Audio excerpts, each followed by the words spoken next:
Laissez-moi vous raconter certaines des choses que j'ai apprises de cette expérience. Ce que Dieu m'a enseigné. J'étais un homme très pauvre. En fait, j'étais tellement pauvre que j'en étais malade, que je n'avais personne pour s'occuper de moi. Même les chiens venaient me lécher. À cause de ma condition, je me sentais insignifiant et sans espoir dans ce monde. Mais ma foi en Dieu n'a pas vacillé. Et à ma grande joie, lorsque j'ai ouvert les yeux au paradis, j'ai appris que je n'étais pas insignifiant pour Dieu. Il connaissait toutes mes pensées. Il savait même combien j'avais voulu rencontrer Abraham. Alors il l'a envoyé, lui Abraham, pour m'accueillir et me souhaiter la bienvenue. Lorsqu'Abraham,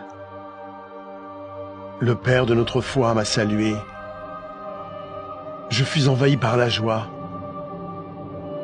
Comment un tel homme béni de Dieu pouvait-il s'intéresser à moi? Apparemment abandonné de Dieu et sans utilité. Vous êtes-vous déjà senti ignoré, oublié, insignifiant?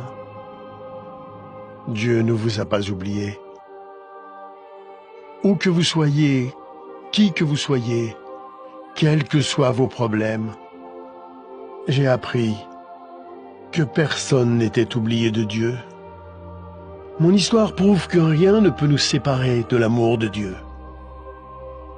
Le riche était dominé par sa richesse, son influence et le luxe. Il traitait mieux ses animaux de compagnie que moi. Il aimait les biens de ce monde et en a profité pendant toute sa vie. Il y avait des jours où je me demandais si Dieu savait qu'il n'était même pas prêt à m'accorder les miettes qui tombaient de sa table. Je sais maintenant que Dieu regardait. Le riche n'avait jamais perdu sa fierté et son arrogance, même en enfer. Avez-vous remarqué qu'il a demandé que je le serve parce qu'il avait l'habitude d'être servi?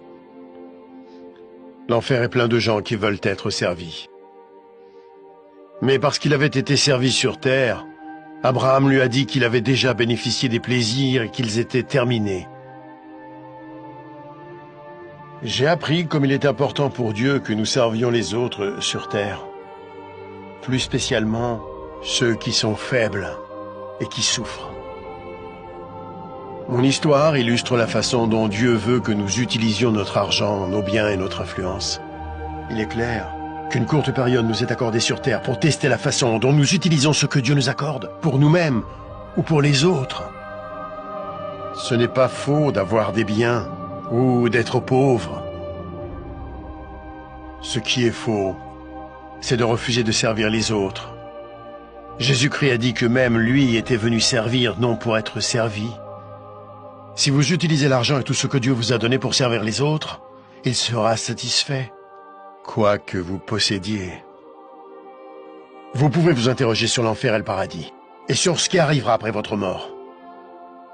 Christ viendra au dernier jour pour juger le monde. Le jour du jugement, le méchant sera envoyé en enfer, un lieu de tourment terrible et infini.